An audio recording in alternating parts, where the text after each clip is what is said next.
Olá, muito boa noite para todo mundo. No quintal do ranchinho, um menino montado num cavalinho de pau acenou com a mão, fazendo a saudação e desejando sorte para a comitiva do Terra Viva DBO na TV, que estava passando na estrada em viagem de transporte de boiada.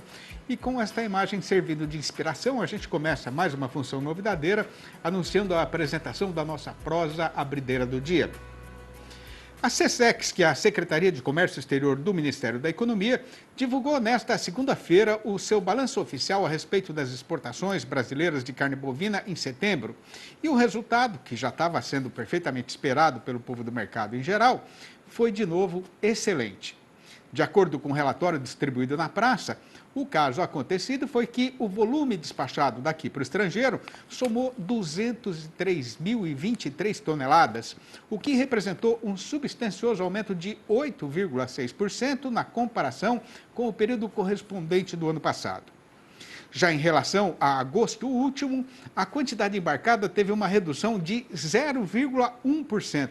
Mas aqui a gente faz a recordação de que este mês em questão, foi simplesmente o melhor da história desde que o Brasil virou cachorro grande neste terreiro. O dinheiro recebido pelos frigoríficos brasileiros por este tanto de mercadoria, que foi mandado agora lá para fora, chegou a nada menos que 1.218.400.000.000 com um engordamento de 12,6%, pareando com setembro de 2021.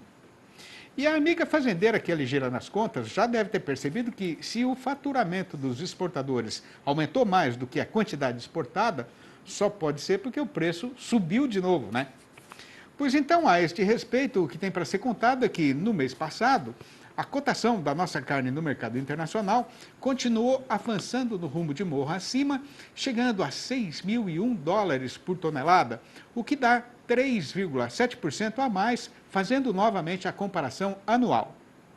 Repare agora o companheiro boiadeiro que, na soma dos 9 meses já vencidos no ano corrente, a gente já exportou 1.505.900 toneladas do produto, o que significa um crescimento de 18,6% sobre o período correspondente do ano passado. O valor apurado está em 9.185.000.000 com uma fortíssima alta de 40,7% em relação aos meses correspondentes de 2021, enquanto o preço médio pago pelo produto brasileiro lá no estrangeiro está 18,6% mais caro na mesma comparação. Arrematando então a prosa, para o setor exportador a situação atual é mais gostosa do que uma gamela de gabiroba bem madura, mas só por precaução é melhor esperar um pouco antes de começar a comemoração, No serviço boiadeiro, numa roda de violeiros na beira da fogueira, no arranchamento da pionada, na invernada ou na praça da freguesia, de noite ou de dia, quando a gente encontra os companheiros, a conversa é ada, se deixar não tem parada. E como essa nossa função noticiarista também é uma reunião de camaradas, a gente deixa sempre a porteira aberta para quem quiser perguntar alguma coisa da lida e participar aqui da conversa com o analista. Olá pessoal, eu sou a Jaine Costa, zootecnista e analista de mercado da Scott Consultoria e venho trazer para vocês um pouco do mercado de reposição nesse último mês de setembro. Que com o cenário de incertezas no mercado do boi gordo e as passagens afetadas pela seca, a sua qualidade sendo afetada pela falta de chuvas, tem afetado aí nas negociações do mercado de reposição. Com isso, nós fechamos as cotações para o mês de setembro com uma queda aí de 0,7%, considerando a média de todas as categorias de machos e fêmeas anelorados que são monitoradas pela Scott Consultoria. E ao longo do mês pode ser observado que o que puxou essa cotação para baixo foi o recuo de 0,8% na média de todos os estados, principalmente as categorias de fêmeas. E vale ressaltar também que, apesar desse cenário pouco animador para o boi gordo, pode ser que a relação de troca esteja mais favorável aí para o invernista. Então, vale a pena prestar atenção nesse cenário, podendo trazer aí no futuro resultados interessantes. E para os próximos dias, o mercado de reposição não esboça nenhuma reação na liquidez dos negócios. Com isso, novas quedas não estão descartadas. Sobre o mercado de reposição do mês de setembro, pessoal, por hoje é só. Muito obrigada, até o próximo vídeo. A gente vai fazer agora uma parada ligeira, mas é só o tempo de esperar a culatra chegar mais perto da ponteira e é já que a nossa função novidadeira vai recomeçar. É muito difícil de fazer a conta do tamanho do prejuízo provocado pelo carrapato no rebanho brasileiro, mas os especialistas no assunto calculam que os pecuaristas do país inteiro percam ou deixem de ganhar pelo menos 2 bilhões de dólares por ano por causa do ataque desse inimigo feroz e traiçoeiro. Além disso, fazer o enfrentamento da praga é um serviço por demais complicado, porque o tal indigitado é capaz de criar resistência aos produtos usados contra ele. Mas a novidade que pode ajudar a nossa atividade a se livrar desse desgramado é o controle biológico, que está demonstrando eficiência crescente no combate sem riscos para os trabalhadores nem para o meio ambiente. Pois então, para saber como é que isso funciona, a gente convidou para a nossa entrevista do dia o biólogo Marcos Vinícius Jordão, analista de pesquisa e desenvolvimento da Decoy Smart Control, que vai participar do programa falando ao vivo pelo computador, diretamente de Rio Claro, aqui no interior paulista. Boa noite, Marcos. Muito obrigado pela sua gentileza de atender a gente. Seja muito bem-vindo aqui no nosso arranchamento eletrônico e internetico. Boa noite, Sidney. Obrigado pelo convite. O prazer é todo meu estar aqui com você. Ô Marcos, como é que um bichinho tão pequeno como o carrapato pode provocar um prejuízo tão grande para a pecuária brasileira, hein? Sidney, realmente quando a gente olha para um carrapato, né, é difícil imaginar o tamanho dos danos, dos prejuízos que ele causa, né? Mas a gente sabe que cada teleógena, né, cada fêmea alimentada, né, as famosas jabuticabas, né, elas colocam em média 3.000 ovos na pastagem. Né? E quando a gente olha para uma propriedade, né, a gente não tem só uma dessas teleógenas, uma dessas jabuticabas, a gente tem várias. Né? E aí é fácil ver como rapidamente, ao longo das gerações, o número total de carrapatos na propriedade fica muito grande. Né? E essa é a situação vivida em muitas propriedades no Brasil inteiro. Né? Não é à toa que os carrapatos causem esses mais de 2 bilhões de dólares de prejuízo para a pecuária brasileira todos os anos. Né? E esses danos estão ali divididos em perda de peso de animal, redução na produtividade de leite, danos ao couro, perda de animais pela transmissão de doença dos carrapatos bovinos, entre outros.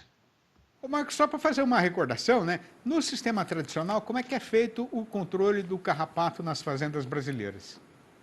Então, Sidney, quando a gente olha para o que tem disponível para os produtores hoje no que diz respeito ao controle de carrapatos, né, os produtores só têm moléculas químicas disponíveis hoje, né, para combate desse carrapato. Esse controle dos químicos sobre os carrapatos, ele pode estar dividido em duas formas, né?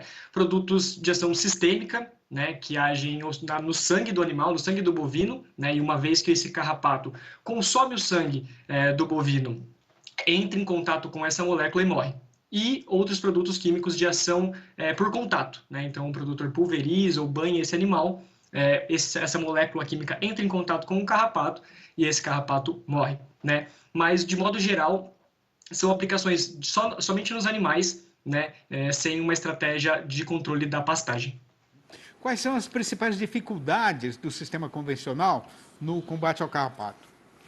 Sidney, acho que a primeira dificuldade que eu posso citar aqui é o não tratamento da pastagem. Né? Não há uma estratégia hoje disponível no mercado, excluindo a Decoy, obviamente, que controle a pastagem, né? Que sabidamente contém 95% de todos os carrapatos de uma propriedade. Né? Somente 5% estão nos animais. Então, o fato de o produtor não conseguir controlar a pastagem é um problema. Né? E o outro grande problema é, como você já citou, o desenvolvimento de resistência dos carrapatos em relação aos químicos. Né? Então, rapidamente, os químicos têm uma queda de eficácia, né? E rapidamente o carrapato volta a ser um problema para o pecuarista.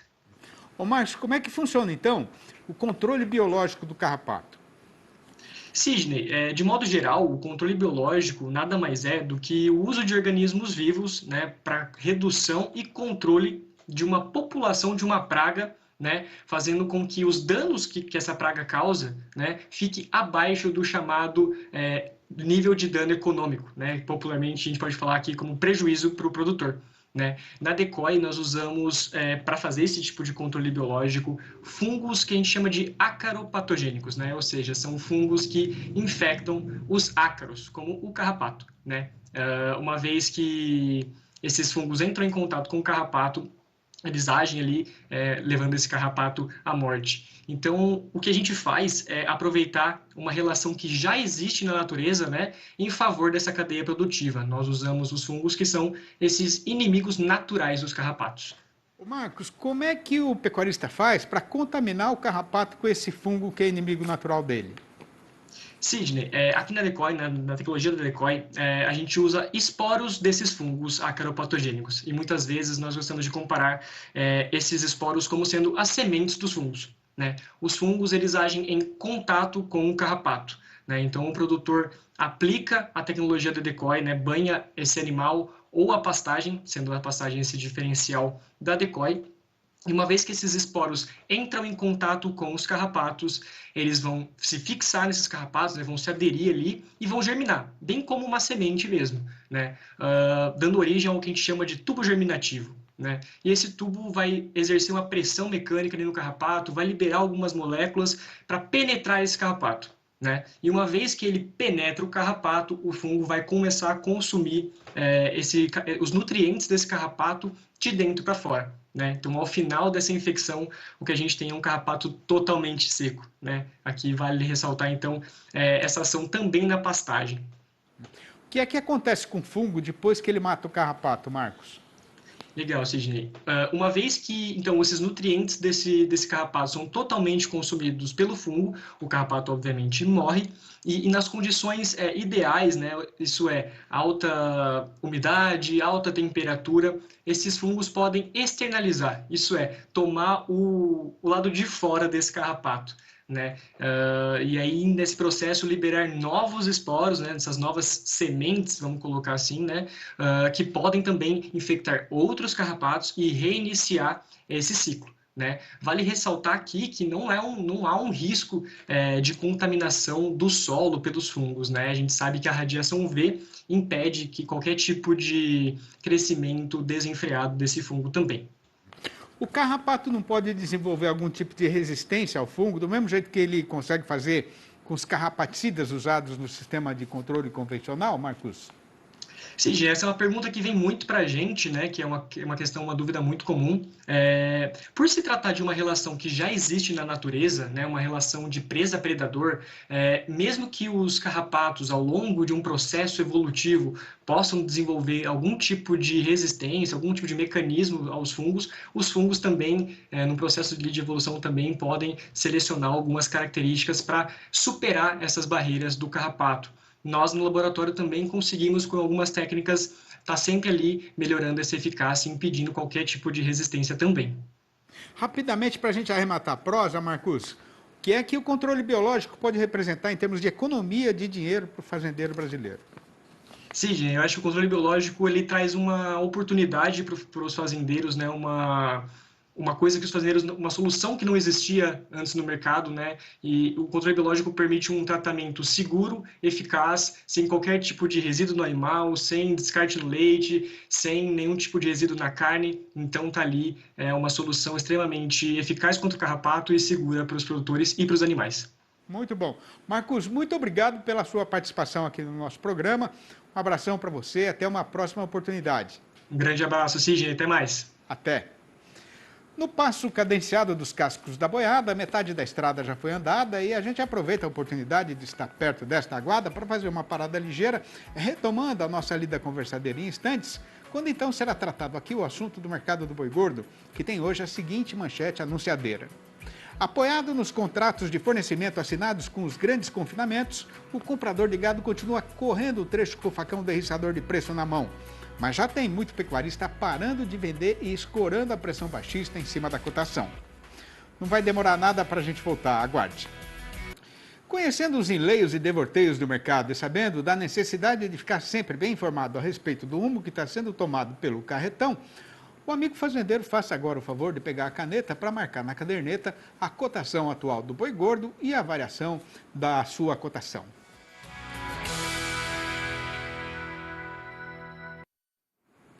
A respeito do caso acontecido no Eito, o que tem para ser contado é que, nesta terça-feira, que foi o segundo dia de serviço da semana abrideira do mês recém-começado, mais uma vez a nossa Praça Boiadeira padeceu de febre paradeira. Mas a verdade verdadeira mesmo é que o carretão continua embicado na descida do estradão. Conforme já é da sabedência geral, a parte principal da explicação para esta situação atual é a inapetência do consumidor brasileiro, não por uma questão de opção ou de preferência, mas por motivo de grave falta de dinheiro.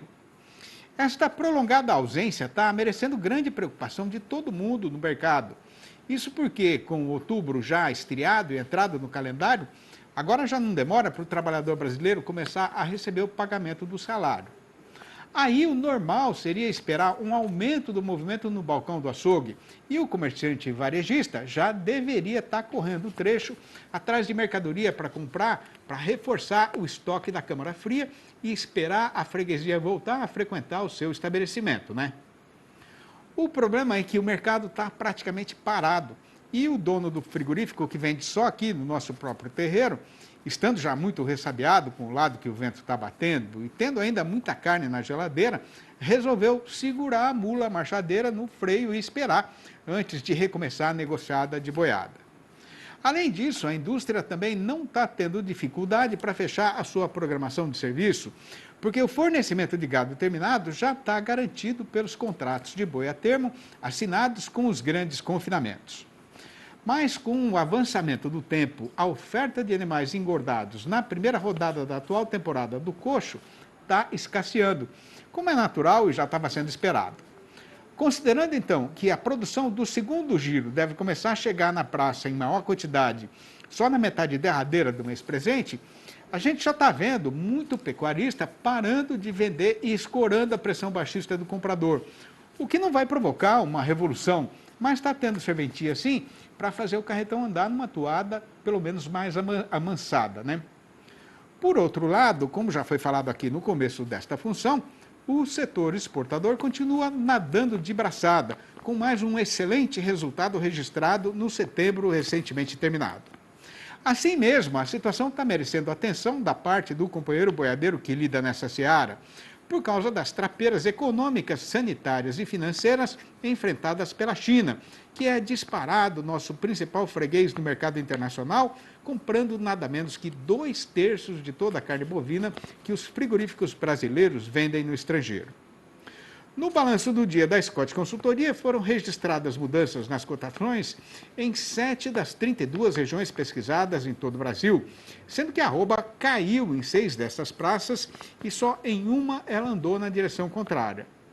Esta alta solitária foi acontecida em Paragominas, no Pará, onde a vaca subiu para R$ 252 a prazo e livre do Fundo Rural.